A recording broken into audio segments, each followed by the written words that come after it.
Bismillahirrahmanirrahim. Assalamualaikum warahmatullahi wabarakatuh. Perkenalkan, nama saya Dandi, NIM 18472411051 dari kelas 28D. Baik, di sini saya akan menjelaskan tentang silabus dan RPP. Pengertian silabus dan rencana pelaksanaan pembelajaran. Yang pertama, pengertian silabus. Istilah silabus dapat didefinisikan sebagai garis besar, ringkasan, atau pokok-pokok isi atau materi pelajaran. Silabus digunakan untuk menyebut suatu produk pengembangan kurikulum berupa penjabaran lebih lanjut dari standar kompetensi dan kemampuan dasar yang ingin dicapai, dan pokok-pokok serta uraian materi yang perlu dipelajari siswa. Dalam mencapai standar kompetensi dan kemampuan dasar, silabus adalah rencana pembelajaran pada suatu kelompok mata pelajaran dengan tema tertentu dan mencakup standar kompetensi, kompetensi dasar, materi pembelajaran, indikator, penilaian alokasi waktu, dan sumber belajar yang dikembangkan oleh setiap satuan pendidikan. Yang kedua, pengertian rencana pelaksanaan pembelajaran. Rencana yang menggambarkan prosedur dan manajemen pembelajaran untuk mencapai satu atau lebih kompetensi dasar yang ditetapkan dalam standar isi dan dijabarkan dalam silabus. Prinsip pengembangan silabus dan rencana pelaksanaan pembelajaran atau RP. Yang pertama, prinsip pengembangan silabus. Pengembangan silabus diserahkan sepenuhnya kepada setiap satuan pendidikan, khususnya bagi yang sudah mampu melakukannya. Oleh karena itu, setiap satuan pendidikan diberi kebebasan dan keleluasaan dalam pengembangan silabus sesuai dengan kondisi dan kebutuhan masing-masing.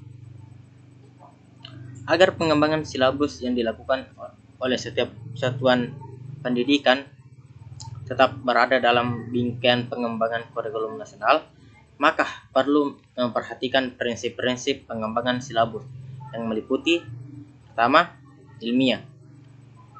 Pengembangan silabus berbasis KTSP harus dilakukan dengan prinsip ilmiah yang mengandung arti bahwa keseluruhan materi dan kegiatan yang menjadi muatan dalam silabus harus benar, logis, dapat ditanggungjawabkan secara keilmuan. Yang kedua, relevan. Cakupan ke dalam tingkat kesukaran dan urutan penyajian dalam silabus sesuai atau ada keterkaitan dengan tingkat pengembangan fisik, intelektual, sosial, emosional, dan spiritual peserta didik. 3. Sistematis. Komponen-komponen silabus saling berhubungan secara fungsional dalam mencapai kompetensi. Keempat, konsisten. Adanya hubungan konsisten antara kompetensi dasar, indikator, materi pokok, pengalaman belajar, sumber belajar, dan sistem penilaian. Selanjutnya, memadai. Cakupan indikator, materi pokok, pengalaman belajar, sumber belajar, dan sistem penilaian cukup untuk menunjang pencapaian kompetensi dasar. Selanjutnya, aktual dan kontekstual. Cakupan indikator, materi pokok, pengalaman belajar, sumber belajar, dan sistem penilaian memperhatikan pengembangan ilmu, teknologi, dan seni mutakhir dalam kehidupan nyata dan peristiwa yang terjadi. Fleksibel. Keseluruhan komponen silabus dapat mengkomunikasi keragaman peserta didik, pendidik, serta dinamika perubahan yang terjadi di sekolah dan tuntutan masyarakat. Menyeluruh. Komponen silabus mencakup keseluruhan ranah kompetensi, yaitu kognitif, efektif, dan psikomotorik. Yang kedua, prinsip pengembangan RPP. Pengembangan rencana pelaksanaan pembelajaran harus memperhatikan perhatian dan karakteristik peserta didik terhadap materi standar yang dijadikan bahan kajian. Terdapat beberapa prinsip yang harus diperhatikan dalam pengembangan RPP, yakni pertama, kompetensi yang dirumuskan dalam rencana pelaksanaan pembelajaran harus jelas. Makin konkret, kompetensi makin mudah diamati dan makin cepat kegiatan-kegiatan yang harus dilakukan untuk membentuk kompetensi tersebut. B. rencana pelaksanaan pembelajaran harus sederhana dan fleksibel, serta dapat dilaksanakan dalam kegiatan pembelajaran dan pembentukan kompetensi peserta didik. Selanjutnya, kegiatan disusun dan dikembangkan dalam rencana pelaksanaan pembelajaran harus menunjang dan sesuai dengan kompetensi dasar yang akan diwujudkan. Selanjutnya, rencana pelaksanaan pembelajaran yang dikembangkan harus utuh dan menyeluruh, serta jelas pencapaiannya. Selanjutnya, harus ada koordinasi antara komponen pelaksanaan program di sekolah, terutama apabila pembelajaran dilaksanakan secara tim atau dilaksanakan di luar kelas, agar tidak mengganggu jam-jam pelajaran dan pembelajaran. Beberapa komponen yang harus ada dalam silabus adalah sebagai berikut. Yang pertama, identitas mata pelajaran, identitas sekolah, memuat nama satuan pendidikan dan kelas. Kompetensi inti, KI, merupakan gambaran mengenai kompetensi dalam aspek sikap, pengetahuan, dan keterampilan yang harus dipelajari oleh peserta didik untuk jenjang sekolah, kelas, dan mata pelajaran. Kompetensi dasar atau KD merupakan kemampuan spesifik yang mencakup sikap, pengetahuan, dan keterampilan yang terkait muatan atau mata pelajaran. Indikator pencapaian kompetensi adalah perilaku yang dapat diukur atau diamati untuk menunjukkan ketercapaian kompetensi dasar tertentu yang menjadi acuan penilaian mata pelajaran. Materi pokok memuat fakta, konsep, prinsip, dan prosedur yang relevan dan ditulis dalam bentuk butir-butir sesuai dengan rumusan indikator pencapaian kompetensi. Pembelajaran adalah kegiatan yang dilakukan oleh pendidik dan peserta didik untuk mencapai kompetensi yang diharapkan.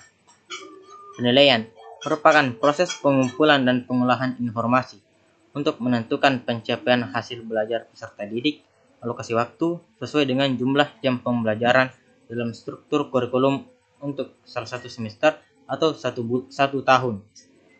Sumber belajar dapat berupa buku, media cetak, elektronik, alam sekitar, atau sumber belajar lain yang relevan. Perbedaan silabus dan RPP.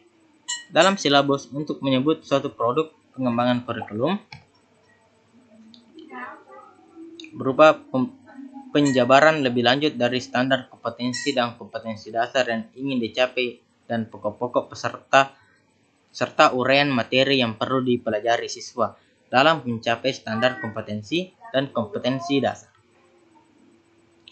Dalam silabus tidak ada langkah-langkah pembelajaran.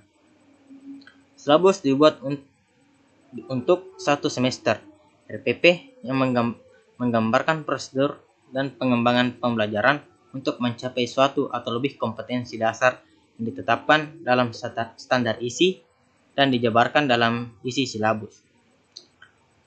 Dalam RPP terdapat langkah-langkah pembelajaran. RPP dibuat dalam satu pertemuan ataupun per bab. Adapun tujuan dari silabus dan RPP yakni yang pertama, agar pembelajaran yang dilakukan lebih terstruktur. Kedua, yang dijadikan patokan adalah standar kompetensi dan kompetensi dasar tersebut. Dan yang dijadikan patokan adalah silabus, karena silabus dibuat terlebih dahulu daripada RPP. Adapun kelebihan dalam silabus dan RPP, seharusnya silabus dan RPP dibuat dengan baik dan terperinci, sehingga tujuan dalam pembelajaran dapat tercapai. Pembelajaran antara silabus dan RPP adalah terletak pada waktu yang direncanakan atau yang ingin dicapai. Silabus merencanakan pembelajaran dalam satu semester, sedangkan RPP merencanakan pembelajaran dalam satu kali tatap muka atau satu bagian materi pembelajaran. Persamaan antara silabus dan RPP adalah RPP dapat dirancang apabila silabus telah dirancang, atau RPP adalah turunan dari silabus. Oleh karena itu, kita jangan sampai tertukar lagi definisi dan maksud dari silabus dan RPP. Sekian dari saya, mungkin itu materi yang sempat saya sampaikan. Wassalamualaikum warahmatullahi wabarakatuh.